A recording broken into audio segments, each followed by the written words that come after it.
Ross Dellenger is up in Washington, D.C., but my man is steady breaking news just like he does over there at Sports Illustrated. A must-follow for a college football fan. He was on the LSU beat for a while. I think he spent 5 years. He's now on Twitter, at Ross Dellenger. You can read his stuff at SI Now. Broke the story yesterday that Nick Saban has inked a contract extension in Tuscaloosa that keeps him there through 2028. He'll be 77 years old once this contract expires. You can read it that way, Delly. You know the way I read it is that it's the end of Arch Manning's college football playing career, and that's going to be his recruiting pitch to the Mannings this week when they show up to Tuscaloosa. What do you make of it? Well, everything Nick Saban does, just like any college football coach probably, who knows what their priorities are, is recruiting. And so, it wouldn't surprise me at all if that were the case. But when you look at the parameters of the contract, this expected, right? I mean, when you say Nick Saban's name out loud, nobody sees the end in sight, right?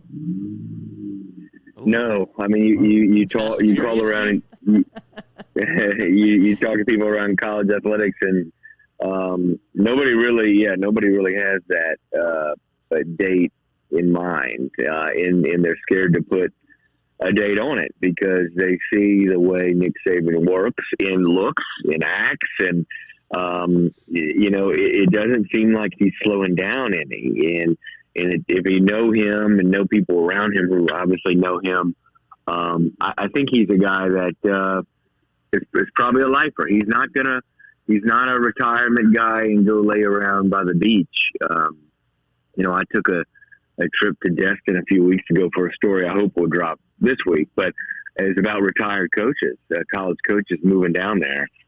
And, Tommy Bowden's down there and Jerry DiNardo and guys who retired quite early. And Nick Saban's he's not that guy that's going to retire early. Now, I don't know if he's going to go to Bobby Bowden's age, but he might.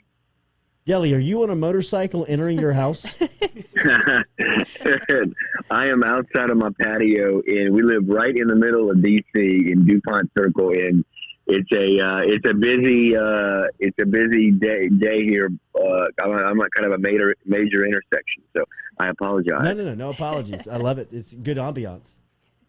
Ross Dellenger joined. Sorry. Lloyd tricked me and said he had a question. Sorry for the I'm scared. Can I ask? I'm scared to ask, but I'm going to ask it anyway. Do they drug test college football coaches? Because Nick Saban has to be on PEDs. He looks younger than he's ever looked. I got him on human growth hormone. Yeah, we were talking about it in the break. I didn't know if that was uncouth to ask, but I think he's on drugs. Well, they do not drug test college football coaches, not that I know of, but I think there are more things that Nick Saban has had, let's say, done to him than none of us have had or could afford, probably. Right. Well said, Delly. I mean, I know the hair's fake. That's fake. That's been fake since Baton Rouge. I mean, he was getting his hair dyed in 2000. Oh, just dyed. Yeah, and smoking cigarettes. All you have to do is type in Nick Saban, Michigan State, and you will see maybe the Cleveland Browns. Yeah, Nick. It's a Jeff Bezos transformation. It's money. It's money. It's absolute money. Yes. So, do you expect them to repeat? Where do you have them going into the season? Last year's national champ with a ton of turnover, including at the quarterback spot. How good do you expect them to be next season?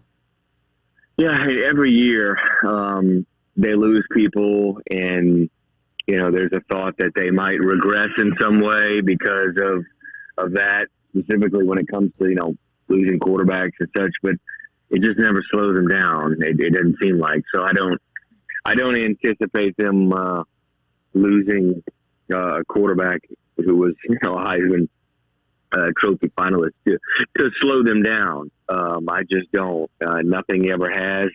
The way he recruits there, the way he builds a team and develops a team.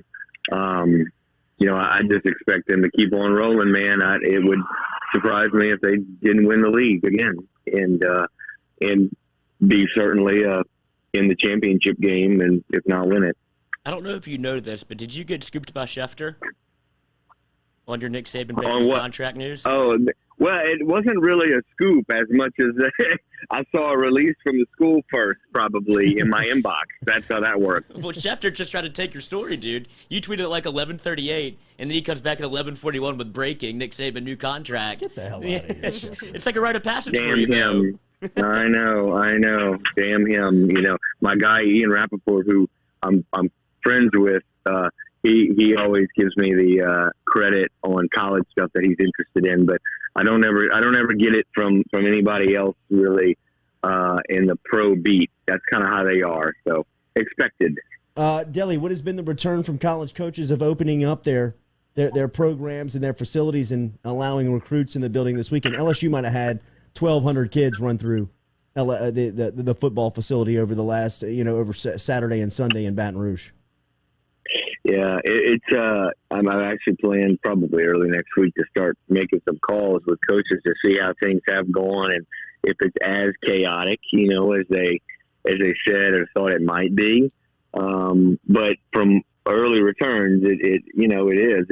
There's a lot of kids on campuses all of a sudden, and it's a very important time because the window closes very quickly.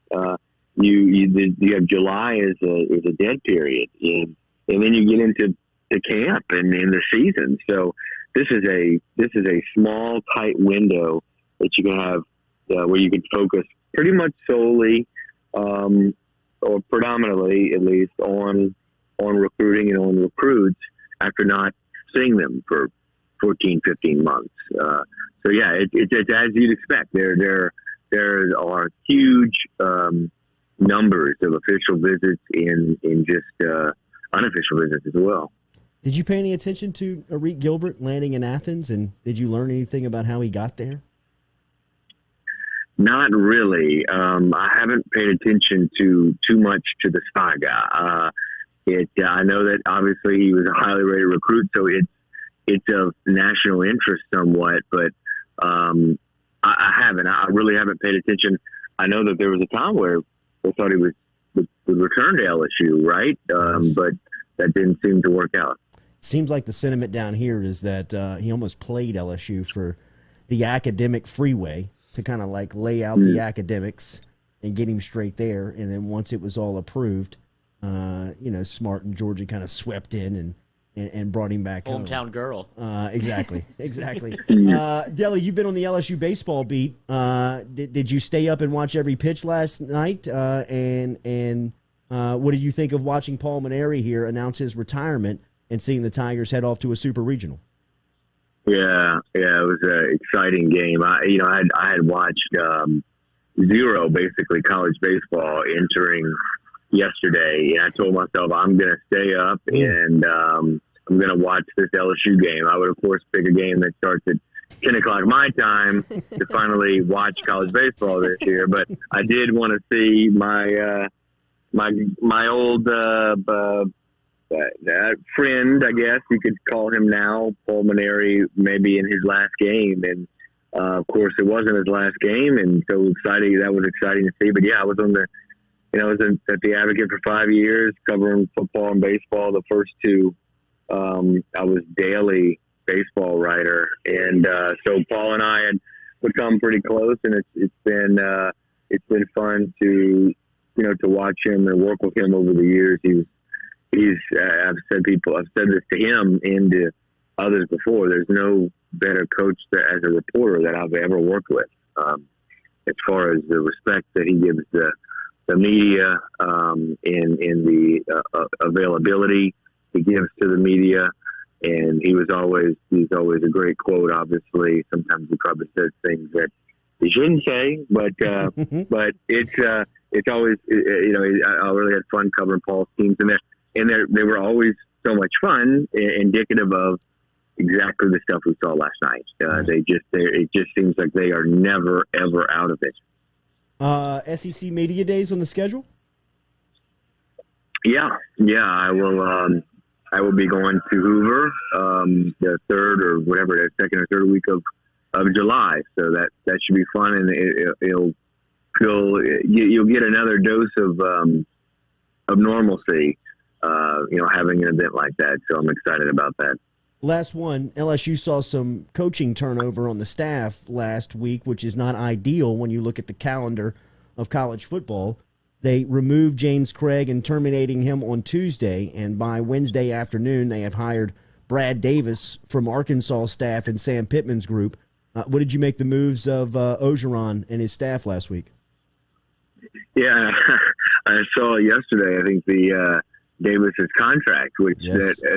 In all of this, that's probably the most stunning. At $800,000 or $850,000 a year for a offensive line coach, it is crazy. I mean, there's the amount of money that schools have, and I guess not necessarily just schools, but the amount of money that schools boosters have and are willing to spend is incredible, just incredible. I was stunned to see that, but clearly LSU had a plan. I know they had, it was down to two guys I had heard at least early on, and so they seemed to Orgeron seemed to have a good plan and made a quick hire, which you have to this time of year. It's we just talked about the recruiting. You got to get somebody in there as quickly as possible. With the name, image, and likeness coming into play in the foreseeable future, do you see that impacting coaches' contracts like you were just talking about? Is that where some of that money goes? How is that going to work for coaches? Because it seems unlimited at this point, so they have to – how will that work with colleges and players?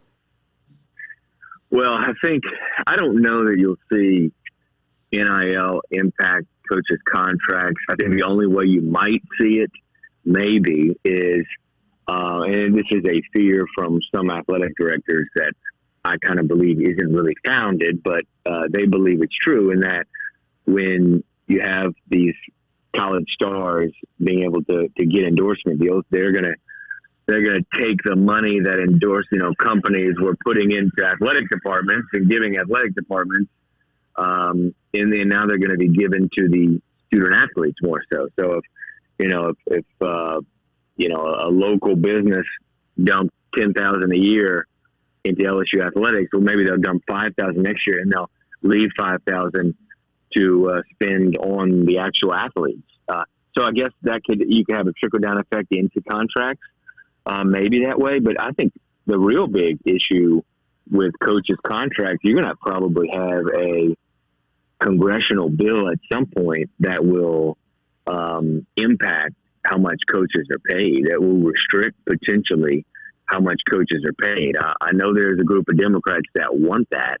And I wonder eventually if you won't see some kind of salary cap on coaches. Now, they tried to do that years ago and it was struck down, but that is certainly a talking point among athletic directors who would probably love to see it because they get forced in by agents. They get forced into some of these deals. And I know there's some Democrats in Congress that would like to see some kind of cap. Do you see the guidelines of name, image, and likeness being in place for the fall? Oh yeah, for sure. We're going to have. Well, first of all, there are 5 states that have NIL laws that take effect July 1. In the NCAA, after the Alston Supreme Court ruling comes out, which should be sometime this month, you'll see the NCAA hurriedly pass its own NIL legislation or some kind of waiver to grant permission for athletes all over the country, not just in those 5 states, but all over the country to earn compensation from endorsement, commercial deals. Do you know where you're getting sent week 1 yet? Oh gosh, no, I haven't even looked at I haven't even made my travel for the media days yet, man. I got to get on it. All right. Enjoy it, man. We will see you soon. Thank you as always for the time. Sorry, I got to see y'all. All right, man.